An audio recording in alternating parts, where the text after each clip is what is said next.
कर्मेंद्रिय आणि संयम्य यास्ते मनसा स्मरण इंद्रियार्थान विमूढ आत्मा मिथ्याचारस उच्यते. म्हणजे सेन्स ऑब्जेक्टशी तुमचा आत्मा निगडीत झालेला आहे आणि इंद्रिय कंट्रोलचा तुम्ही बाहेर देखावा करताय, तर त्याला मिथ्याचार म्हणा, हिपोक्रेसी म्हणा, डबल स्टँडर्ड म्हणा. मुंह में राम बगल में छुरी. तर अशा याच्यात त्यांनी तुम्ही हरीचं नाव घ्या आणि बाहेर जे काही अन्याय चालू आहे त्याच्याबद्दल काही करू नका, तर ते तमस झालं, सत्वगुण नाही झालं. विवेकानंदांनी त्यांच्या जे दिलंय की एका मोठ्या पुजाऱ्याकडे जातात, तो बरंच त्यांना तत्वज्ञान सांगतो आणि तिथे कोणतरी एक अस्पृश्य येऊन त्यांना हात लावतो, तो म्हणाले दूर हो दूर हो. तर हे झालं मुंह में राम बगल में छुरी. तुमचं बोलणं एक आहे पण करणं वेगळं चालू आहे. ते इथपर्यंत म्हणतात की हे जे मोठे मोठे देवस्थान आहेत त्यातले जे दरवाजे आहेत एवढे उजड लाखो कोटी रुपये खर्च करून दरवाजे बंद करतायत, उघडतायत, दिवसभर त्यांचा देव झोपतायत, खातायत, हे करतायत, ते करतायत आणि बाहेर जिवंत देव भुकाशी बसलेला आहे, भुकेला बसलेला आहे. त्याचं काय? तर हा मिथ्याचार, हिपोक्रेसी हा डिसएडव्हान्टेज होऊन बसतो भक्ती योगामध्ये, जिथे तुम्ही केवळ देखावा करताय आणि खरेखुरी भक्ती योग नाहीये.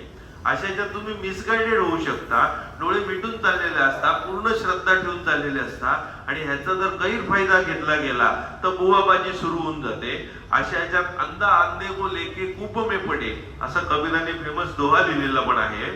अशा ह्याच्यात तुम्ही लॉजिक ट्रान्सेंड करायचं असतं भक्ती योगात, तर ते ट्रान्सेंड करण्याच्या ऐवजी, त्याच्या पलीकडे जाण्याच्या ऐवजी तुम्ही लॉजिकला डिनाय करायला लागता. आमचा धर्म हाच मेन, बाकीचे सगळ्यांना मारा. हे लॉजिक तुम्ही डिनाय करताय, ट्रान्सेंड करत नाहीये. म्हणजे तुम्ही गौडी भक्तीतून पराभक्तीत जायला पाहिजे, तर गौडी भक्तीत अडकलेत नाहीये, तर तुम्ही म्हणताय हीच खरी दुसऱ्यांची भक्ती, चुकीची भक्ती. Without understanding, without wisdom, misguided तुम्ही झालात भक्ती योगात. अरे देव माझ्या स्वप्नात आला, देवाने मला हा दृष्टांत दिला. विवेकानंदांनी ती एक गोष्ट दिली आहे की त्यांचा एक मित्र असतो, तो दुसऱ्या मित्राला सांगतो की देव माझ्या स्वप्नात आला, तुझं 4 कोटीचं पेंटिंग तू मला देतोय. तो म्हणतो हो मला पण स्वप्नात आला, मी तुला दिल्यावर तू मला त्याचे 5 कोटी देतोय.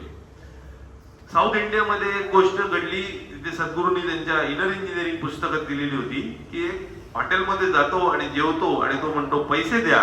हा म्हणतो पैसे कसले, अहम भोजनम नैव भोज्यम न भोगता. मी खाणं नाही, खाणारा नाही आणि एन्जॉय करणारा पण नाही, पैसे कसले.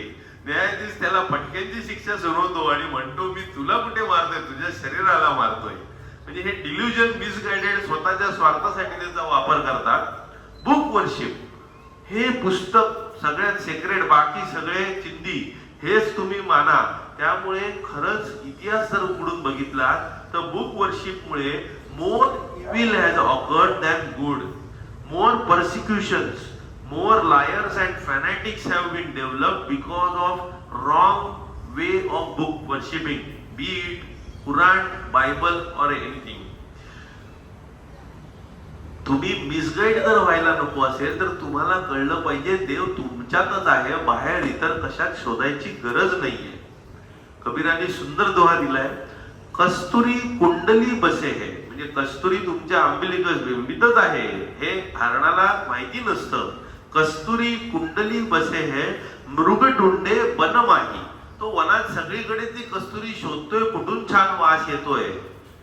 ऐसे घटी घटी म्हणजे प्रत्येक शरीरात ऐसे घटी घटी राम है दुनिया देखे नाही.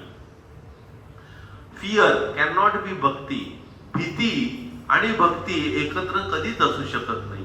जेव्हा तुम्ही अनसेल्फिश भक्ती करताय तेव्हा इट इज ऑलवेज फिअरलेस. आणि भीती आली तर फॅनेटिसिझम आलं. जर तुम्हाला रोज वर्षानुवर्ष कोणी खायला घातलं, तोंडाने भरवलं, तर तुमचे हात काम करेनासे होतील, निकामे होऊन जातील. त्याप्रमाणे भक्ती योगात शेळ्या मेंढ्यांचा कळप छडीने जसं नेतात, छडीच्या भीतीने मेंढ्या चालल्या आहेत, तसं हे जास्त आपण परत पाश्चात्य देशात ख्रिश्चन धर्मात बघतो किंवा इतर धर्मात, किंवा आपल्या इथे स्वर्ग, नरक, हेल, जन्नत. जन्नत स्वर्ग म्हणजे काय, तिकडे एकदम सगळे सुख सागर डुंबतायत, म्हणजे सेन्स प्लेजर मध्ये तुम्ही एन्जॉय करताय. It is a place of immense, indefinite और इंटेन्स सेन्स प्लेजर. आता सेन्स प्लेजर, दुःख आलं, सुख आलं, डेथ लाईज इन सेन्सेस. त्यामुळे फूल्स ओनली रन बिहाइंड सेन्सेस. आणि हे सेन्स प्लेजर असलेलं ठिकाण म्हणजे स्वर्ग, जन्नत किंवा हेवन, आणि ते नसलेलं म्हणजे नर्क. आणि ह्याची भीतीचा बडगा दाखवून तुम्ही हे करा, त्यांनी इमॉरॅलिटीज वाढायला मदत होते. So it leads to more immorality because of fear. So bhakti can not occur with fear. आता पुढचा खूप इंटरेस्टिंग आणि महत्वाचा पॉइंट आहे. बहुतेक जण जे आपण बघतो किंवा पीके पिक्चर मध्ये दाखवलं होतं, तो दगड ठेवतो आणि त्याला नमस्कार करतो, तो म्हणतो सापाला दूध पाजतो, तुला पैसे ठेवतो, हे करीन ते करीन ते करीन. This is what most of the world does under the name of bhakti. Too often world or material gains is our end and God or bhakti is hour means. साधन आपण भक्तीला किंवा देवाला वापरतो आणि आपलं साध्य मात्र भौतिक सुख किंवा भौतिक संपत्ती या गोष्टीतच लपलेलं असतं. हे चुकीचा मार्ग आहे. असा जर मार्ग वापरला तर तुम्ही खड्ड्यातच पडणार. हे जेवढे तुम्ही सेल्फिश व्हाल तेवढे कमी स्पिरिच्युअल व्हाल. Greediness can not be bhakti. Prayer for material gains can not be bhakti. विवेकानंदांनी रामकृष्णांच्या भरपूर परीक्षा घेतल्या.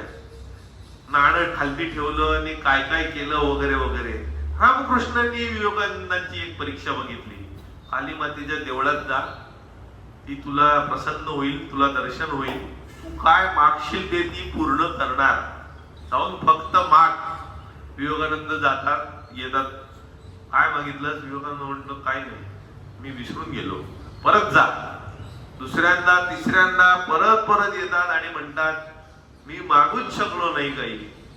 तेव्हा रामकृष्ण म्हणतात की आता तू पात्र झालास, माझा शिष्य बनाला. म्हणजे कुठल्याही सेल्फिश मोटिव्हनी तुम्ही भक्ती किंवा प्रेयर करू नका. ती जर करत असाल तर काहीतरी तुमच्यात खोट आहे.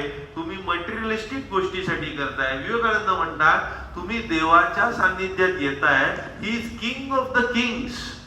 So don't go in the garb of beggars. भिकाऱ्याच्या वेशात जाऊ नका. एवढ्या राजाच्या राजाकडे चांगल्या वेशामध्ये जा. भिकाऱ्याचं म्हणजे मला हे दे, मला हे दे कशाला? एक साधू असतो, त्याला एक राजा भेटतो, तो म्हणतो या तुमचा जरा मान सन्मान करतो, घेऊन जातो आपल्या महालात. आणि तो आज तो म्हणतो आलो जरा प्रार्थना करून. आणि तो प्रार्थना करत असतो तेव्हा साधू ऐकतो, देवा मला हे दे, खजिना भरू दे, हे देऊ दे, ते भरू दे. साधू म्हणतो आता जातो मी. तो म्हणतो का? तो म्हणतो तूच भिकारी आहे, तू काय मला देणार ह्याच्यात? आता शेवटचे 2 पॉइंट. चर्च टेम्पल मध्ये तुम्ही बऱ्याच वेळेला बघता नाच गाणी, जोर जोरात भजनं चालतात, म्युझिक. हे भक्ती योगाचं बोलतोय आपण. आणि त्या ह्याच्यात लोक तल्लीन होऊन वेडे पिसे होऊन कसे नाचतायत, डोळ्यातून रडतायत. हे तुम्ही ख्रिश्चनांचं पण बघाल, इकडे पण बघाल, बऱ्याच धर्मामध्ये हे प्रकार चालतात. आणि हे झाल्यावर फक्त मोमेंटरी इम्पल्सेस येतात, डोळे येतात, डोळ्यात अश्रू येतात, सगळे मोमेंटरी. आणि हे संपलं की great carnal desires rebound increase in lust occurs. आणि ते अधोगतीला नंतर पोचतात, मिथ्याचारात आणि व्यभिचारात घुसून जातात. त्यामुळे हे temporary impulses are to be avoided. जर कोणी संगीतात, नाचात आणि भजनातून तुम्हाला जर लुकवत असेल तर त्याच्या आहारी जाऊ नका. नंतर तुम्ही उलटी कुकर्म करत बसाल. म्हणून सावध केलेला आहे विवेकानंदांनी त्यांच्या वाङ्मयातून. शेवटचा पॉइंट आणि फार महत्वाचा पॉइंट भक्ती योगातला डिसएडव्हान्टेजचा. बहुतेक जणांना जो भक्ती योग कळतो, 99% लोकांना, तो गौणी भक्ती कळलेली आहे की परमेश्वराला स्मरून आपल्याला परमेश्वरापर्यंत पोचायचंय. म्हणून ते देवळात जाऊन देवाची पूजा करतात, चर्चमध्ये, मॉस्कमध्ये जाऊन. आणि प्रतीक पूजा, आयडोलेट्री हे करत असताना चुकतं काय? ते देवाला प्रतिमेत, देवाला मूर्तीत बघायला सुरुवात करतात. पण एक वेळ अशी येऊन जाते त्यांची की ते ती प्रतीकच देव आहे, हेच देव आहे, दुसरीकडे कुठे देव नाही, हाच देव. त्याला आयडोलेट्री म्हणतात. भगवद्गीता किंवा कुराण किंवा बायबल हेच देव, बाकी सगळे तीस जाळकी पत्ती हे जेव्हा म्हणायला लागतात तेव्हा आयडोलेट्री सुरू होते. तेव्हा त्याचं पूजन सुरू होतं. तुम्ही त्याचं प्रिन्सिपल विसरलाय की इथून सुरुवात करून तुम्ही सगळीकडे देव बघणार आहात, ना की हाच देव आहे. देवाला पहिले ह्याच्यात बघा, मग सगळ्यांमध्ये बघा. तर ती आयडोलेट्री त्रासदायक. आणि विवेकानंदांनी खूप छान वाक्य दिले होतं अमेरिकेत त्यांच्या प्रवचनामध्ये की it is good to be born in temple church or mosque but it is very bad to die in temple church or mosque. म्हणजे तुम्ही गवळी भक्तीत सुरुवात करा, टेम्पल चर्च मॉस्क मध्ये तुम्ही सुरुवात केली की नंतर तुम्ही ऍडव्हान्स व्हा पराभक्तीला. मग टेम्पल चर्च मॉस्क सुटले पाहिजेत, त्याच्या पलीकडे तुम्ही पोचले पाहिजेत. सगळीकडे अव्यक्त अचिंत्य सर्वत्र गम परमेश्वर आहे ह्याची जाणीव तुम्हाला झाली पाहिजे, हे लक्षात घ्या. म्हणजे तुम्ही गौडी भक्तीमध्ये स्टॅग्नेशन स्टक राहणार नाही, त्याच्यातून तुम्ही बाहेर पडायला शिकाल. तर हे झाले भक्तियोगाचे फायदे आणि त्याचे disadvantages.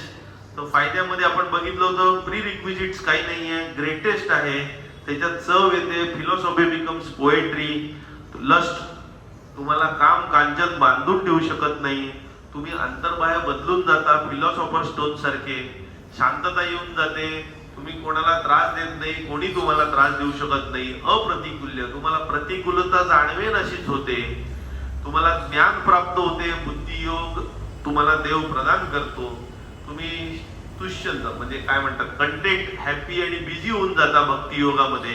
It is very joyous and beautiful. पुराण कथा ऐकताना तुम्हाला खूप आनंद मिळतो, ब्युटिफुल स्टोरीज आहेत.